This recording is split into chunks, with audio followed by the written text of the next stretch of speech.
Hi, I don't know if it's good or bad to go first. I can say on the positive, you'll forget about me quickly. The other positive is if I'm no good, I can set a nice low bar for the rest of the speakers to get over. The topic I'm going to try and talk about today is why philosophy should be taught in schools. This topic was actually given to me by Justin Guo in our debate team, something he feels passionate about, and we threw around some ideas. And I hope you'll find it informative. This talk is not going to make you a lot of money.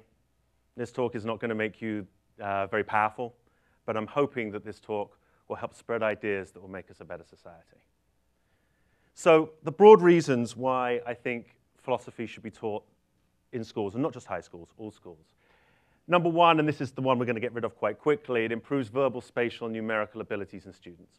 Secondly, it encourages reasonableness and clarity that we're losing in education. And thirdly, and perhaps most controversially, we are in a desperate need for real moral education. So just quickly on the first one, I don't want to spend too long on this one. Philosophy explores the hinges and links that allow reading and writing and arithmetic to make sense. Philosophy is the only subject where it really explores what those things are actually about. What is language?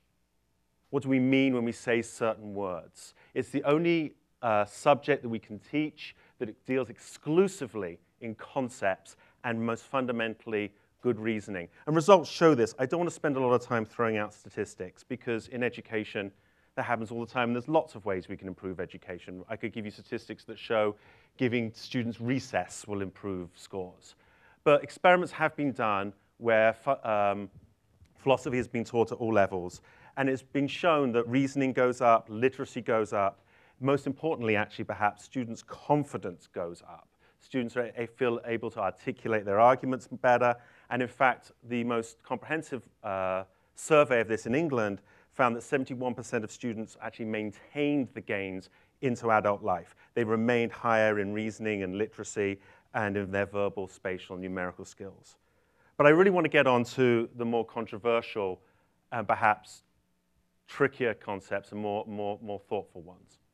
And that is, I believe today in education and in academia, which so many of you are going in the next year or the next few years, that we've been bombarded with this idea of thinking critically. Now, thinking critically is good, but we've been hit with it so much that we've stopped thinking reasonably.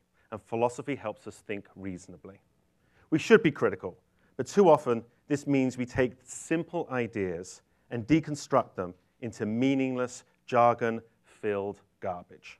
And why is this a problem? Well, firstly, when people write confusing, incomprehensible things, students read them and think that these things must be profound.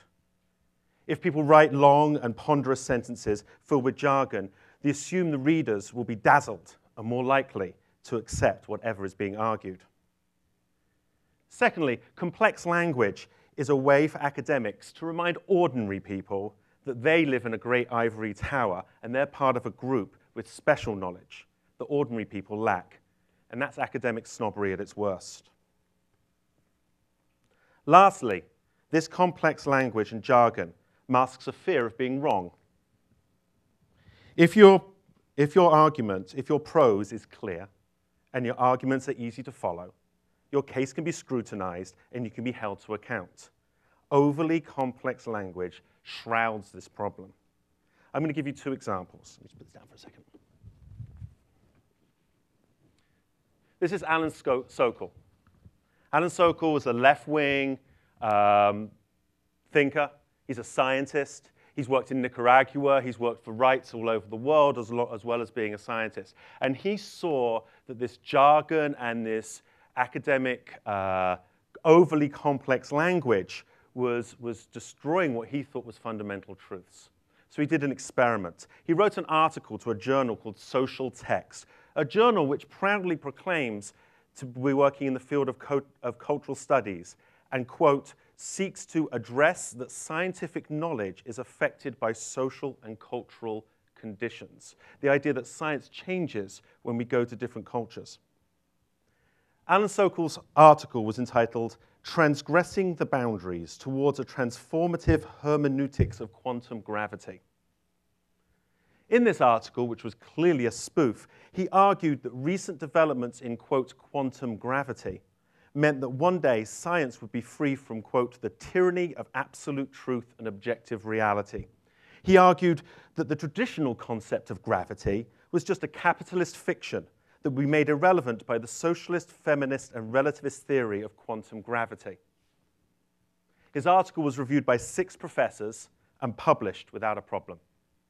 By using trigger words such as socialist, feminist, relativist, hegemony, counter-hegemonic, his article was published as a profound new way of looking at science. Importantly, he was actually ridiculing the idea of a social construction and cultural relativity, the idea that truth changes with culture. Sokal said that this is sloppy thinking, one that denies the existence of any objective realities. Critical thinking, when we think that critical thinking is more important than reasoning, we get stuck in this idea of over-complexity. And students at all levels start to think that there's no such thing as truth, that everything is just opinion. And this is simply not true. Truth for many students with this overthinking, not overthinking, critical thinking rather than reason, truth simply becomes a social construct. That's why as a teacher I constantly get bombarded with the question, oh, this is just an opinion question, I don't really have to study for it. I don't need evidence, it's just my opinion, you can't tell me I'm wrong. Critical thinking leads to no truths, and this has led to huge problems at the college level. Cultural relativism comes from listening to the other. Somehow we've gone, and that's really important. It's really important that we consider the other, the people who haven't had a voice before, absolutely. But somehow we've gone from that to ignoring our previously held values. To never accept a truth presented by the so-called dominant culture is leading to absurd positions that are leading to us undermining fundamental rights. We need to do something a little bit untrendy in 2016. 44-year-old using the word untrendy, but we need to start doing something that's been lost. We need to start standing up for real liberal values, real feminism, real anti-racism, real democracy. These concepts, once sacrosanct, once sacred, are now being derided as simply Western hegemony. Students have lost their way. This is Nick Cohen. Nick Cohen is an old school left-wing thinker. He's been a stalwart of British left-wing ideas for decades. And he's written a book. We wrote a book a while ago called What's Left. It's a great book. Unfortunately, he's now left the left-wing politics in England due to the rise in anti-Semitism amongst the left. And he's been the biggest voice on this. But he wrote this book, What's Left. And in this book, he talks about how we tie ourselves in knots to try and defend practices that otherwise we would find abhorrent, that we've lost our moral way. I'm going to read you a very short excerpt. In this excerpt, Cohen is quoting another article. The article is a book review, and the book is criticizing the feminist perspective on the practice of suti. Suti is a practice that's virtually died out in India, whereby women whose husbands died were thrown on the funeral pyre with their husbands. It took place in small areas of India, and it was a semi-religious practice. Some accounts have it voluntary, some accounts have women tied up and thrown on the funeral pyre. When the British conquered India, not a good thing to do, but when the British conquered India, they discovered this and they banned it. Okay? This is a problem for some people because this is the British imposing their will. But this is a review, and this is an example of this language I'm talking about. Nariam's preoccupations with the problematics of the representations of suti in Western feminist discourse indeed remained intimately connected to other representative discursive areas, namely dowry murders in India and domestic violence murders in the United States, issues that she takes up in the 3rd chapter of her book. Nariam takes a hard, critical look at the ways in which dowry murders in India are framed, focused, and even formulated in US academic feminist discourse, while pointing up the dangerous problems kept alive by Western culturalist epistemological approaches to third world subjects, identities, traditions, and cultures. You with me? She argues that while crossing borders is in the age of globalization, images, narratives, and the entire chain of events pertaining to the third world lose their national and historical differentia specifica under the homogenizing epistemic logic of some readily available connection-making apparatuses. As Narian further argues, such apparatuses, informational, ideological, and mediatic as they are, continue to provide visibility to dowry murders in India and relative invisibility to domestic violence murders in the United States, thereby serving the hegemonic. Cohen argues, and I think excellently, that the real perspective is that Sooty is murder. And that if you're a feminist, as I would like to think I am, you should oppose women having to die because their husbands die. Yet, in the desperation not to criticize another culture, academics tie themselves up in this convoluted language that no one really understands to try and justify not interfering. If Sooty was in America, or not a semi-religious practice, condemnation would be easy. But because it isn't, we suddenly have to be careful. I agree that the voice of the other has been lost too long in academics, has not been heard in our history.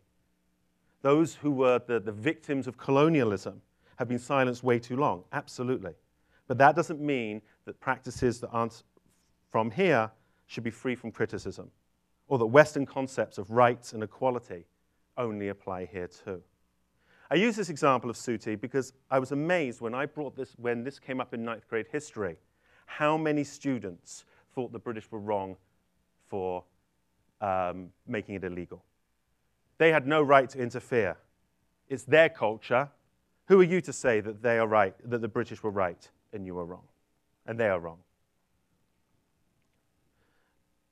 But we need more moral students. There are so many moral problems in the world that require solutions beyond it's just their culture. Don't interfere. As the world's diversity increases, we need solutions to those problems. If you're sick, you seek a specialist. You go to a doctor. If your plumbing's broken, well, when you're my age, you go to a doctor. But if your plumbing's broken, you go to a plumber.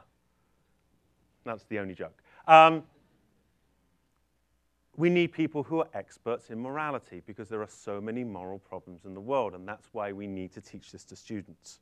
We need to not teach students necessarily what's right and wrong, but give them the tools so they can work it out and know what is right and wrong, not the idea that there is no right and wrong. Every year after that first conversation I had with students about Sooty, I run this experiment. There's a number of questions, but I give students these questions. Do you agree or disagree with the following statements? I've highlighted some. About 95% of students say they agree with the statements in red, that right and wrong depends on individual viewpoints, ethical questions have no correct answers. So once I take that in, I grade it in a bigoted way. I tell the students, okay, it is my ethical opinion that all redheads deserve 0 for the rest of the year. Enjoy the class. Now the students have a problem. If they're going to continue that idea that right and wrong depends on individual viewpoints, they logically cannot disagree with the 0 I'm now going to give them for the rest of the year. And for an LM student, that's heart attack worthy.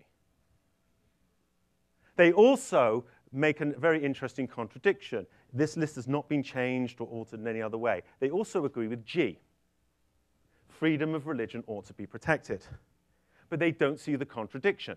If what's right or wrong is relative to a society, how can you then argue that freedom of religion ought to be protected when countries like Saudi Arabia equate atheism to terrorism and you can be put to death for it? If you believe freedom of religion ought to be protected, you don't believe that right and wrong is relative to society. You believe freedom of religion ought to be protected, even if a society doesn't do it. So we have an inherent contradiction that students are unable to deal with because they don't have the right fundamental philosophical tools for doing with it. I'm not going to give you those tools today because the history of philosophy is way too big, but we need to give the students those tools. So this cultural relativism that students have because they replace real philosophy with it comes from the desire not to offend. Don't want to offend anybody else, but it ends up doing nothing. This is an example from the National Union of Students Conference in the United Kingdom this year. My name is Data Oh, Kalei, can you and pause I'm it for from 1 University. second? I apologize. They're having a debate as to whether to have to commemorate, just to write down that they recognize, Holocaust Memorial Day. Not particularly controversial, right? This is a speaker speaking against it. Sorry. Of Chester. I am a first-timer, so I'm a little bit nervous. So before I start, I want to make it clear that I am not against commemorating the Holocaust. I am against the NUS and the government forgetting and ignoring the mass genocides and prioritizing some lives over others. And I think instead of commemorating just one mass genocide, I think it's important to have a day to commemorate all the mass atrocities. In my 5 years of UK education, through our GCSEs to A-levels, not once were genocides of Tibet, Rwanda or Zanzibar taught to me and my peers. So please, please vote against this motion, against the one day dedicated purely to atrocities of just one mass genocide, as it suggests that some lives are more important than others. Instead, campaign for a day to commemorate all of them. Thank you. So, does she really think, does having a Holocaust Remembrance Day really send a message that you think some lives are more important than the others? The answer to her question is, have a day for the Rwandan genocide. Have a day for the other one. Don't take away from one. By extension of logic, it would mean that if I gave money to a charity that looked after the disabled, it means I'm valuing disabled people over homeless people, therefore I shouldn't give money to the disabled. Clearly nonsense. In addition, and perhaps most controversially, I wonder what would happen if it was the other way around. I wonder if she would dare stand up if there was a motion to recognize the Rwandan genocide, as there should be, and say we shouldn't have this because there isn't one for the Holocaust. I wonder, because the victims of the Holocaust were European, whether if it was the other way around, she would make the same speech. Obviously, I don't know. Relativism, amazingly, because most students are relativists, is actually very intolerant. It treats all ideas as equal. That sounds great, but it's not. It's very intolerant. By logical extension, if you have an idea and I, as a relativist, think it's equal to mine, why would I listen to you? If you are an objectivist, if you have moral standing, if you have philosophical basis for reaching a moral decision, maybe your idea is better than mine, and it's worth listening to. A relativist doesn't need to listen to other ideas. An objectivist does.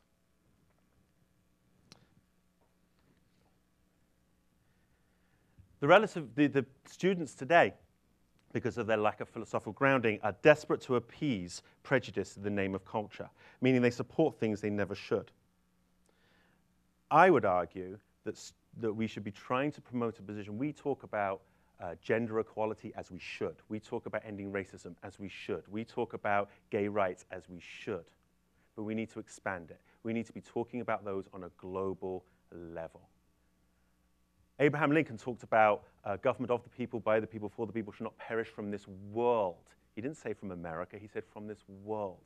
Global concepts. If anti-racism is good enough for us, then it's good enough for everybody. If gay rights are good enough for us, they're good enough for everybody. Relativism is also obviously contradictory. Often students will say, you have no right to tell other people or cultures that their beliefs are wrong.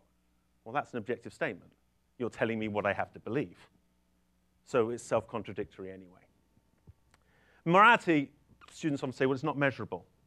I don't have time here, but I encourage you to look at the works of Sam Harris, look at his TED Talk. He's been doing a huge amount of work on this. There's a continuum on health, right? Being dead is not as good as being alive. Poison is not as good as a hamburger, right? There's a continuum. We do know what's good. We can measure. We can feel what happiness is. We can feel what human vitality is, human suffering is. And philosophers have done this all the way through. Aristotle talked about the golden mean.